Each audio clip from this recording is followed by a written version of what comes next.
أستغفر الله وأتوب إليه. بسم الله الرحمن الرحيم. الحمد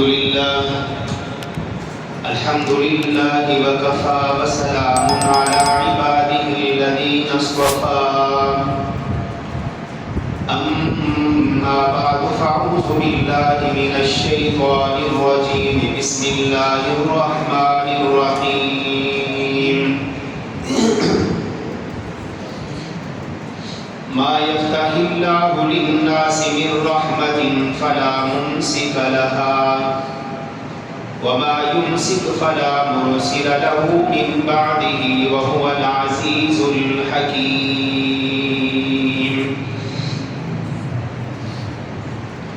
وقال الله تعالى: ولا تدع من دون الله ما لا ينفعك ولا يضرك فإن فعلت فإنك إذا من الظالمين.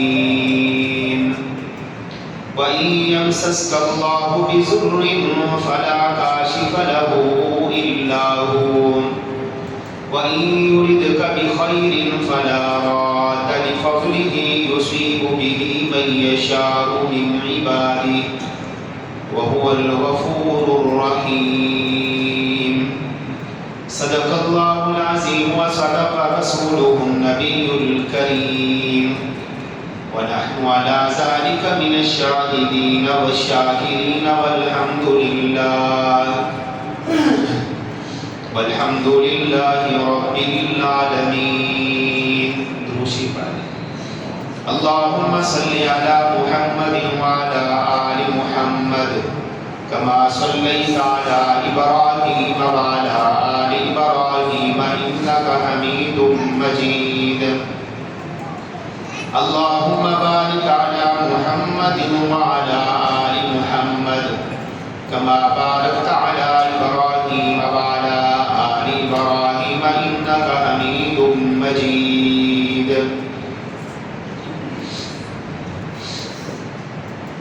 عزیزان محترم و مکرم، اللہ تبارک و تعالیٰ کی لا ریب کتاب میں سے کچھ آیات میں نے آپ کے سامنے تلاوت کی ہے. اللہ تبارک و تعالیٰ سے میری دعا ہے جو بھی الفاظ میں آپ لوگوں کے سامنے بیان کروں، اللہ رب العزت محض اپنی رضا کے لیے وہ الفاظ کہنے کی توفیق نصیب فرمائے، اور اس کے بعد اللہ رب العزت ہم سب کو عمل کرنے کی توفیق نصیب فرمائے. آج کی اس نشست میں یہ جو مہینہ چل رہا ہے یہ سفر کا مہینہ ہے، اور جو سفر کا مہینہ ہے مشرکین مکہ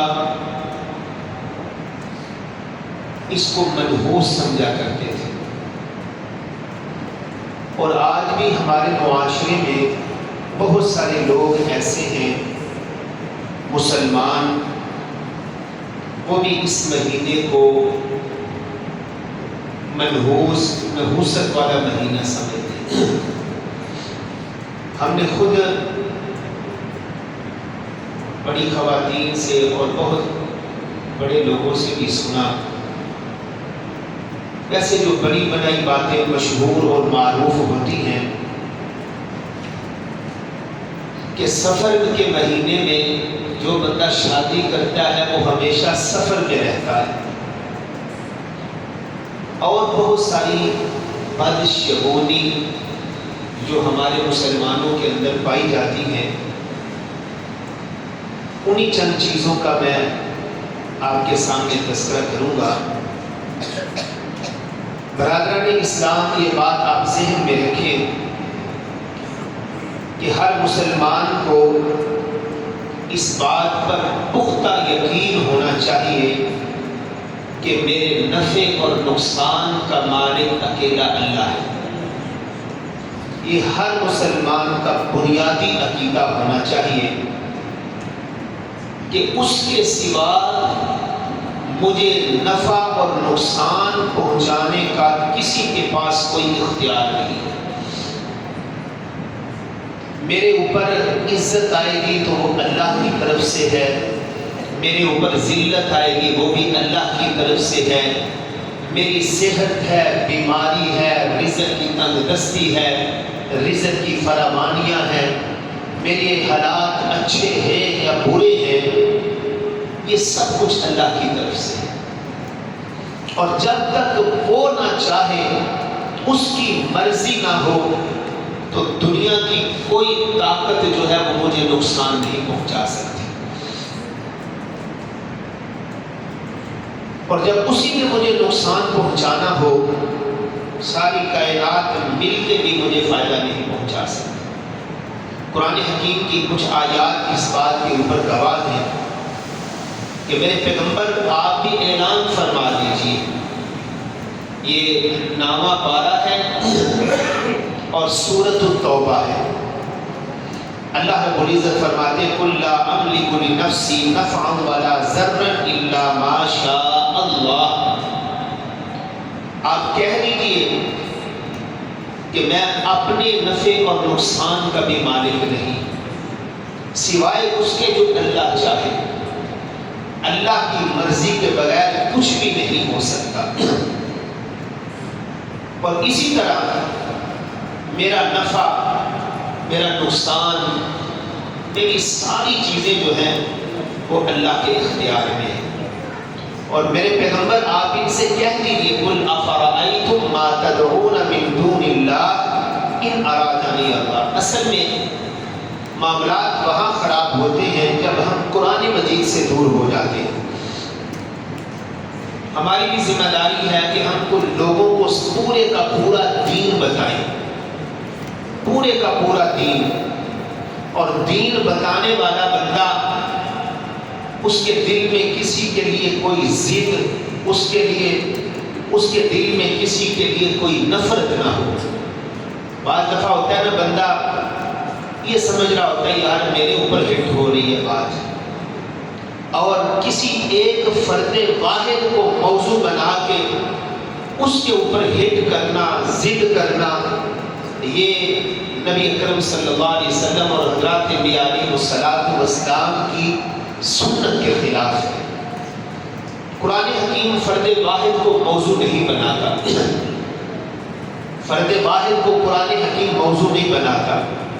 قرآن حکیم اجتماعیت کو بیان کرتا ہے۔ جب اجتماعی معاملہ ہوتا ہے اس میں پھر سارے کے سارے آ جاتے ہیں۔ تو معاملہ وہاں پہ بگڑتا ہے جب ہم قرآن سے دور ہوتے ہیں، قصوں کا، کہانیوں کا سہارا لیتے ہیں۔ تو جب ہم اللہ کے قرآن کو سمجھیں گے اور پیارے پیغمبر صلی اللہ علیہ وسلم کے فرامین کو سمجھیں گے تو پھر زندگی میں بہاریں آئیں گی اور زندگی میں خیر و برکت آئے گی۔ فرمایا قُلْ أَفَرَأَيْتُم مَّا تَدْعُونَ مِن دُونِ اللَّهِ إِنْ أَرَادَنِيَ اللَّهُ بِضُرٍّ هل هن كاشفات ضره او ارادني برحمة هل هن ممسكات رحمتي قل حسبي الله عليه يتوكل المتوكلون۔ قرآن حکیم میں اللہ فرماتے ہیں آپ کہہ دیجئے کیا خیال ہے تمہارا جن معبودوں کو تم اللہ کے سوا پکارتے ہو۔ میں نے گزشتہ جمعہ میں بھی اس بات کی طرف اشارہ کیا تھا، حضرت زنیرہ کی بینائی ختم ہو گئی تھی۔ ابو جہل نے کیا کہا، ابو لہب نے کیا کہا کہ ان کی بینائی ہمارے لات اور عزا نے ختم کی ہے۔ یہ لات عزا کون ہے؟ یہ غیر اللہ ہے۔ یہ کون ہے؟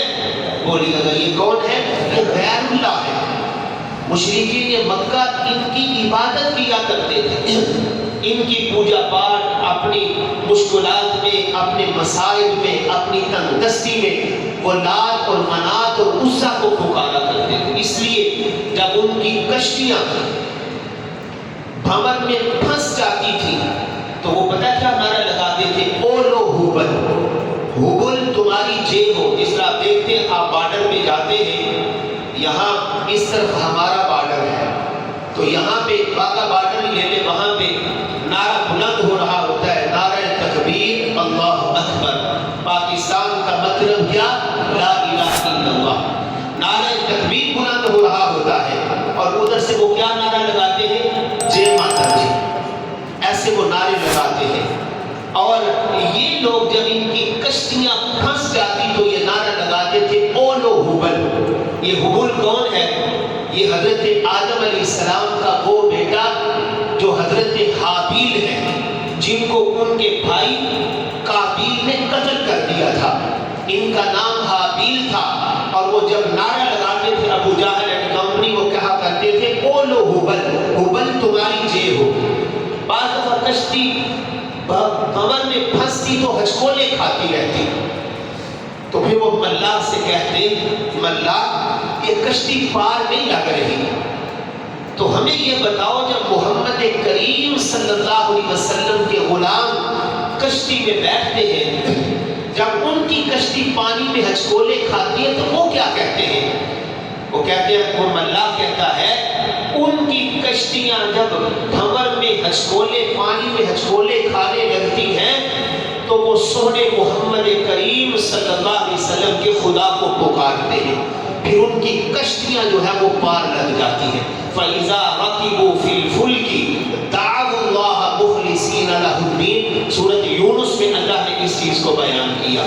معلوم ہوا کشتیوں کو پار لگانا، کشتیوں کو ڈبونا، یہ کس کے اختیار میں ہے؟ یہ اللہ کے اختیار میں ہے۔ میرے پیغمبر ان سے کہہ دیجیے۔ اب دیکھیے حضرت زنیرہ کے متعلق کیا تھا؟ وہ بارہ کہنے لگے اس کی نظر ہبل نے ختم کر دی ہے، لات نے ختم کر دی ہے، منات نے ختم کر دی ہے۔ تو حضرت زنیرہ یوں اپنے ہاتھ اٹھاتی ہے، عورت ذات ہے، اور کہتی باری تعالیٰ یہ لوگ کیا کہہ رہے ہیں؟ میں نے تو اللہ تیری توحید کا جان پیا ہے، اور میں نے تو محمد کریم صلی اللہ علیہ وسلم کی محبت کا جام پی رکھا ہے، اور ایک ایک لمحہ مجھے اس بات کا یقین ہے میری بینائی اگر ختم ہوئی ہے تو وہ تیری طرف سے ہوئی ہے۔ جب یہ لات اور منات کا تذکرہ کرتے ہیں تو اللہ میرا دل دکھتا ہے، مجھے تکلیف ہوتی ہے۔ تو جب یہ باتیں حضرت زنیرہ اپنے رب سے کر رہی تھی، میرے اللہ نے ان کی بینائی کو واپس کر دیا۔ کہا کہ بتاؤ ابو جہل، ابو لہب، تم کہتے تھے تمہاری بینائی کو لات اور عزا نے ختم کیا ہے، میری بینائی کو میرے رب نے لیا تھا اور واپس بھی میرے رب نے مجھے لوٹا دیا۔ یہ ایک مسلمان کا عقیدہ اور نظریہ ہونا چاہیے۔ جب یہ آپ کا عقیدہ نظریہ لا الہ الا اللہ کے مطابق ہوگا پھر کام بن جائے گا۔ اس لیے فرمایا کیا تمہارا خیال ہے کہ جن معبودوں کو تم اللہ کے سوا پکارتے ہو، اگر اللہ مجھے کوئی نقصان پہنچانا چاہے، وہ اللہ کی طرف سے نقصان ہو، تو پھر یاد رکھنا کوئی بندہ مجھے اپنی رحمت سے نوازنا چاہے، اللہ کی طرف سے مجھے کوئی نقصان پہنچنا چاہے تو دنیا کی کوئی طاقت اسے روک نہیں سکتی۔ تو اس لیے میرے بھائیوں، قرآن حکیم میں تو اللہ نے بارہا چیلنج کیا ہے اس چیز کا کہ بھائی اللہ کے سوا کوئی تمہیں نقصان نہیں پہنچا سکتا۔ جو غیر اللہ ہے، جن کے علاوہ اللہ کی عبادت کی جاتی ہے، وہ کسی کو نہ نفع دے سکتے ہیں نہ نقصان پہنچا سکتے ہیں۔ اگر یہ اختیارات غیر اللہ کے پاس ہوتے، رب کعبہ کی قسم ہے حضرت زنیرہ کی آنکھیں کبھی بھی جو ہے ان کی بینائی واپس نہ آتی۔ انہوں نے کتنا پختہ یقین کے ساتھ کہا تھا کہ میری بینائی کو میرے رب نے دیا ہے اور واپس بھی میرا رب ہی مجھے کرے گا۔ پھر ان لوگوں نے دیکھا اللہ نے ان کی بینائی کو واپس کر دیا۔ تو اس لیے یاد رکھیے گا یہ قرآنی عقیدہ ہے، بھائی میرے حالات جیسے بھی ہوں اس کے پیچھے طاقت کس کی ہے؟ وہ میرے اللہ کی ہے۔ اس لیے قرآن حکیم نے کہا ما یفتح اللہ للناس من رحمت فلا ممسک لها، فرمایا اللہ کی رحمت جو ہے وہ لوگوں کے لیے کھلی ہوئی ہے۔ جو اللہ کی رحمت جس کے لیے کھل جائے، دنیا کی کوئی طاقت اس کے لیے وہ رحمت کا دروازہ بند نہیں کر سکتی، اور جس کے اوپر اللہ اپنی رحمت کو بند کر دے تو دنیا کی کوئی طاقت جو ہے اس کے اوپر رحمت کا دروازہ نہیں کھول سکتی۔ وہی بادشاہ ہے، اسی کے چاہنے سے سب کچھ ہوتا ہے. للہ ملک، میں نے کئی دفعہ کہا یار کتنے لوگوں نے اپنی بیویوں کو طلاق اسی وجہ سے دے دی کہ جی تم تو 5ویں بیٹی کو جنم دے رہی ہے. میں کل ہی پڑھ رہا تھا، پتہ نہیں موبائل بھی میں نے پڑھا، بات سچی ہے یا نہیں، کہ کسی عورت کے ہاں گجرانوالہ میں ہسپتال میں 4 بیٹیوں کی اور 1 بیٹے کی پیدائش ہوئی ہے. یعنی اللہ نے اکٹھی عطا فرما دی. اللہ کے لیے کوئی مشکل کام تو نہیں، وہ چاہے تو نفع دے دے، وہ چاہے تو نقصان دے دے. تو اس لیے یاد رکھیے گا میرے بھائیو، قرآن حکیم میں پھر اللہ فرماتے ہیں وَلَا تَدْعُ مِن دُونِ اللَّهِ مَا لَا يَنْفَعُكَ وَلَا يَضُرُّكَ فَإِنْ فَعَلْتَ فَإِنَّكَ إِذًا مِنَ الظَّالِمِينَ وَإِن يَمْسَسْكَ اللَّهُ بِضُرٍّ فَلَا كَاشِفَ لَهُ إِلَّا هُوَ. یہ وہ قرآنی آیات ہیں جب آپ کا ذہن یہ بن جائے گا کہ یار میرے یہ حالات میں اللہ کی طرف سے. کسی مسلمان کو یہ ذہن نہیں دیتا اور یار سویرے سویرے پیڑے بندے دے منہ لگ گیا ماں، پیڑے بندے دے متھے لگ گیا ماں، کونتے میری بونی بھی گونی ہوتی. یہ ذہن بنا ہوا ہے. یار مسلمان اتنا کمزور ہو گیا ہے، اس کا عقیدہ اتنا، اس نے تو لا الہ الا اللہ محمد رسول اللہ پڑھا ہے. تو مسلمان کہہ رہا ہے اور یار تم میرے سویرے سویرے میں پتہ نہیں کہڑے بندے دے متھے لگ گیا ماں اور 12 بج جانے 1 روپیہ نہیں کمایا. مسلمان 50 لاکھ کی گاڑی لے لی ہے، اس میں ٹوٹا سا خصہ ڈال دیا ہے کہ ہمسایہ بھی نظر نہ لگتا.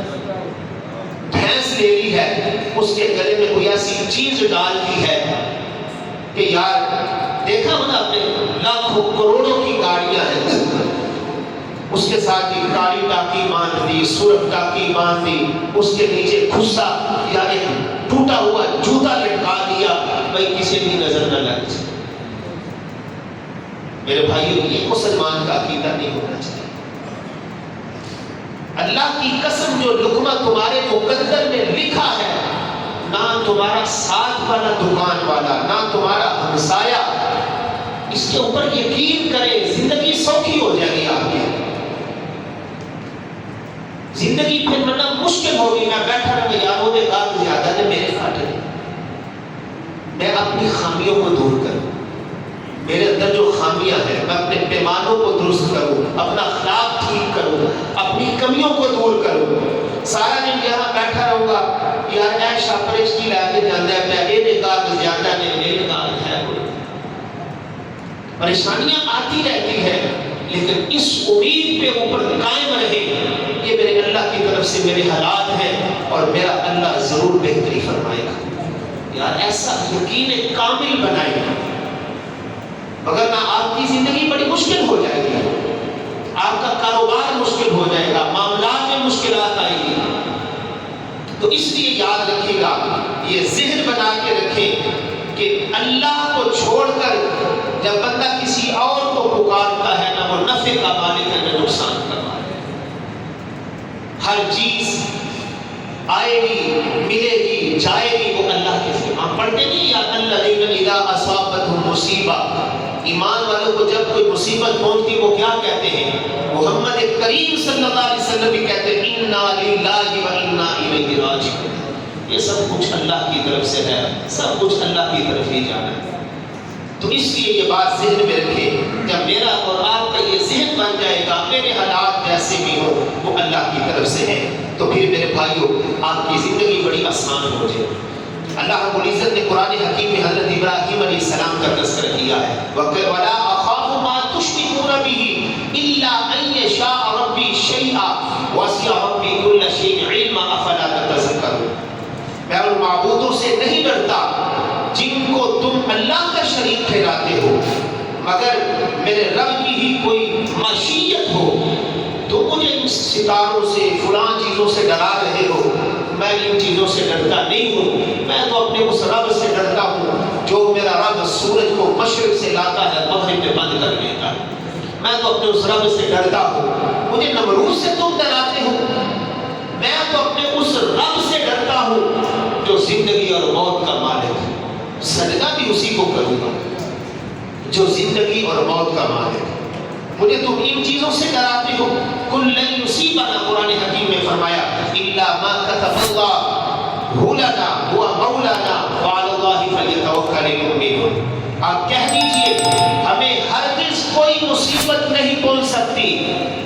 یہ کسی مخلوق میں سے کسی فرد کا کلام نہیں ہے، یہ اس بادشاہ کا کلام ہے جو سارے بادشاہوں کا بادشاہ ہے، اور وہ کون ہے؟ وہ اللہ ہے. یہ اس کا کلام ہے. قل لن یصیبنا، آپ کہہ دیجئے ہمیں ہرگز کوئی مصیبت نہیں پہنچ سکتی سوائے اس کے جو اللہ نے ہمارے حق میں لکھ دیا. میرے پیغمبر ان سے کہیے کہ میرے حق میں، ہمارے حق میں جو میرے اللہ نے لکھ دیا وہی ہو کے رہے گا. وہ مقدر میں لکھا ہے، وہ کتاب میں لکھا ہے. فرمایا کہ وہی ہمارا کار ساز ہے، اور مومنوں کو چاہیے وہ اللہ پر ہی بھروسہ کرے، یقین جانیے اس نسخے کے اوپر عمل کر لے، زندگی بڑی سوکھی ہو جائے. پھر آپ نہیں کہتے یار میرا ہمسایا وہ مہینے میں کروڑ کماتا ہے، میں تو 5 لاکھ روپیہ لاتا ہے. یہ مشکل زندگی ہے، یہ مشکل زندگی ہے. اللہ کی قسم ہمارے گھروں میں تبصرے ہوتے ہیں، ہمیں تبصروں کی کوئی ضرورت نہیں. اپنے رب کی رضا کے اوپر راضی رہیں. بھائی ان کا جو رزق کا معاملہ ہے وہ اللہ نے ان کے حق میں لکھ دیا ہے. آپ کون ہوتے ہیں روکنے والے؟ آپ کون ہوتے ہیں چھیننے والے؟ قرآن حکیم میں اللہ فرماتے میں جس کا چاہوں رزق تنگ کر دوں، میں جس کا چاہوں رزق فراہم کر دوں. مجھے حسد سے کوئی حاصل ہوگا؟ یاد ہونا کہ لقمے میرے کو آ جائیں، میں ابھی بیٹھ کے اپنی نیکیاں اپنے ہمسایوں کو دیتا رہا، میں ابھی اپنی نیکیاں اپنی سامنے والی دکان کو دیتا رہوں. یہ کوئی عقل مندی نہیں ہے. ہمارے پاس تو ویسے بھی نیکیاں کوئی نہیں ہے. ہم اگر موازنہ کریں تو ہماری نیکیاں بہت کم ہیں. وہ بھی تو قیامت والے دن پھر ان کا نتارا ہوگا، پھر پتہ چلے گا کتنی نیکیاں ہمارے حصے میں آتی. کچھ نیکیاں تو منہ پہ مار دی جائیں گی، کچھ نیکیوں کا وزن ہوگا، کچھ نیکیاں ضائع ہو جائیں گی. تو اس لیے میرے بھائیو زندگی آسان ہو جائے گی، اس لیے اس چیز کا خاص خیال کریں. رسول اللہ صلی اللہ علیہ وسلم نے فرمایا کہ اس بات کا یقین کر لو پوری امت جمع ہو کر تمہیں نفع پہنچانا چاہے تو دنیا کی کوئی طاقت، پوری امت جمع ہو جائے تمہیں نقصان پہنچانے سے، لیکن اللہ نے نفع دینے کا فیصلہ کر لیا. یہ کون کہہ رہے ہیں؟ محمد کریم صلی اللہ علیہ وسلم کہہ رہے ہیں. اب دیکھیے ادھر ایمان والوں کی تعداد چند لوگوں میں ہے. جب آپ مکہ میں تھے کتنے افراد آپ کے پاس تھے، اور ادھر ابو جہل اس کا پورا گروہ، پورا لشکر، انہوں نے ہر حربہ استعمال کیا، پیسہ لگایا، کھانے لوگوں کو کھلائے، طاقت کا استعمال کیا، گردنیں لوگوں کی تن سے جدا کر دی، اور محمد کریم صلی اللہ علیہ وسلم کو نقصان پہنچانے پہ تلے ہوئے ہیں. آقا علیہ السلام یوں بستر پر لیٹے، لوگوں کی امانتیں آپ کے پاس ہیں. میرے اللہ نے کہا میرے پیغمبر اٹھیے، یہ امانتیں حیدر کرار کے حوالے کریں، اور میرا حکم ہے آپ ہجرت کر کے چلیں. وہ لوگ تلواریں لے کے باہر کھڑے ہوئے تھے. محمد کریم صلی اللہ علیہ وسلم سورۃ یاسین کی آیات کی تلاوت کرتے ہوئے دشمنوں کے درمیان سے گزر گئے، اور ان کو کوئی چیز نظر ہی نہ آئی. وہاں غار میں پہنچتے ہیں تو غار میں کیسے جالا لگ جاتا ہے، کوئی چیز ان کو دکھائی ہی نہیں دیتی. کیا ہے؟ پیچھے تو سپر طاقت ہے. جو وہ سمجھتے ہیں ہمارا تو ایمان ہے، سپر طاقت صرف ایک اللہ ہے، اللہ کے علاوہ کوئی سپر طاقت نہیں ہے. لیکن جو اپنے آپ کو بڑے بڑی سپر طاقتیں کہا کرتے تھے، میرے اللہ نے ان کا سفر ہستی سے نام مٹا کے رکھ دیا. ایمان والے تھوڑے تھے، کیسے وہ کامیاب ہوئے، اللہ نے کیسے ان کو کامیاب اور کامران کیا. تو اس لیے میرے بھائیو یہ بات ذہن میں رکھیں، یہ چیزیں مسلمانوں کو زیب نہیں دیتی. مشرکین مکہ پرندے لیا کرتے تھے، جیسا جنہیں کہاں سے آئے بیٹھا ہے پتہ نہیں کوئی پرونے ہو رہے، وہ کیوں پرندہ دیکھتے، وہ دائیں طرف چلتا تو کام پہ چلے جاتے، بائیں طرف چلتا تو کہتے نہیں یار حالات اچھے نہیں. یہ تو ان لوگوں کا وتیرہ ہے. پھر سفر کے مہینے کو مدھوس سمجھنا.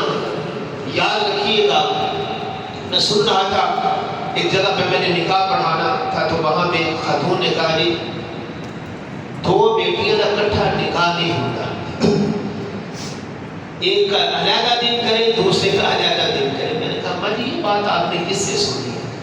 بیٹا میں صحیح بات کروں۔ میں نے کہا اماں جی اس بات کا قرآن و حدیث سے کوئی تعلق نہیں، سفر میں نکاح نہیں لوگ کرتے اور دیگر خوشیاں نہیں کرتے اور کہتے ہیں یہ سفر کا مہینہ یہ منحوس ہے۔ یہ ہماری باتیں میرے بھائیوں،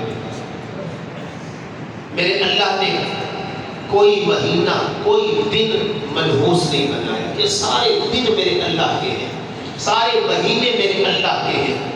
ہاں یہ نہ بات اس میں سے کوئی دن فضیلت والا ہے، کوئی زیادہ فضیلت والا ہے، جس طرح جمعہ کا دن ہے یہ سارے دنوں میں افضل ہے۔ لیکن میرے بھائیوں جب بھی کوئی نحوست آئے گی وہ ہماری بدعمالیوں کے سبب آئے گی، مگر اللہ نے تو سارے لمحات سارے دن ایک ایک لمحہ میرے اللہ کا ہے۔ تو اس لیے پرندوں کو دیکھنا پھر اس کے مطابق ذہن بنا لینا میرے بھائیوں یہ بات بالکل قرآن و سنت کے جو ہے وہ خلاف ہے۔ بعض دفعہ اللہ رب العزت نے پہلی امتوں کا تذکرہ کیا قرآن حکیم میں، وَإِذَا جَاءَتْهُمُ الْحَسَنَةُ قَالُوا لَنَا هَٰذِهِ وَإِن تُصِبْهُمْ سَيِّئَةٌ يَطَّيَّرُوا بِمُوسَىٰ وَمَن مَّعَهُ۔